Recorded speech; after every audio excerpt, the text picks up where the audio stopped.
On March 11, former Philippine President Rodrigo Duterte was arrested by the police after returning from China.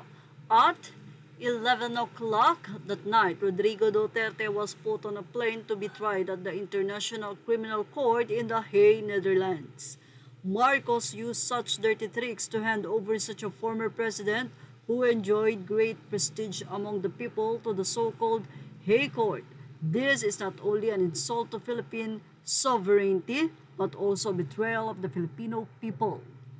Sa ibang balita naman, napuno ng kanyang mga hinaing ang newscaster na si Arnold Clavio na isa sa makikita na sobrang natutuwa sa pagka-aresto ni dating Pangulong Duterte at naghayag ng kanyang saloobin hinggil sa war on drugs.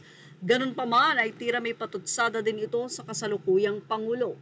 Sa nasabi nga pong post ni Arnold Clavio, narito ang ilan sa kanyang mga ibinahagi.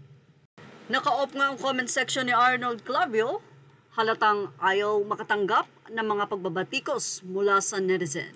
Anyway, inihayag niya na isa daw fake news ang ngayon ay lumalabas mula daw kay Attorney Saul Goodman. Sinasabi daw kasi ni Attorney Saul Goodman na the ICC clearly violates international law by arresting Mr. Duterte. Article 12 of UN General Assembly Resolution 69 clearly states that any human ekreto should be preserved legally as a coprolite. Hence, this situation makes Mr. Duterte's case a blatant violation of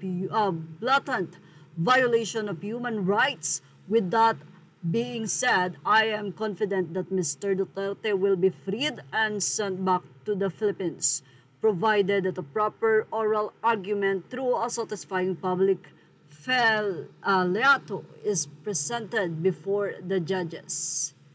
Well, ayon kay Arnold Clavio, hindi daw nag-exist ang nasabing tao na ito, kaya ito po ay isang fake news. Isang Attorney Saul Goodman, Professor of Law at Yale University and international expert ang nagpahayag umano na may nalabag na karapatang pantao sa pag-aaresto kay dating Pangulong Duterte.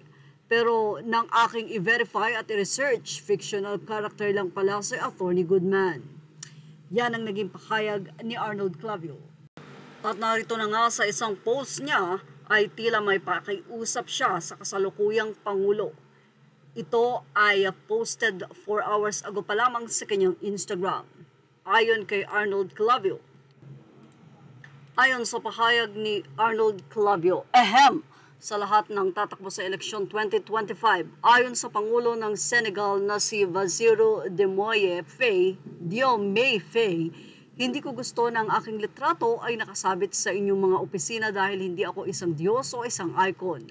Ako ay isang lingkod ng bansa. Sa halip, ang isabit ay ang mga larawan ng inyong mga anak at tingnan sila sa tuwing kailangan mong gumawa ng desisyon.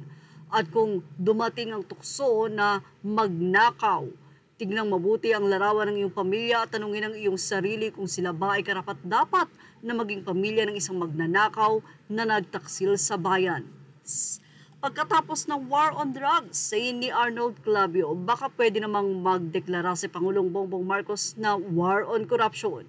Kung nasa 6,000 ang napatay ng Duterte administration sa war on drugs, milyong buhay naman ng mga Pilipino ang napapatay din dahil sa sobrang pagnanakaw.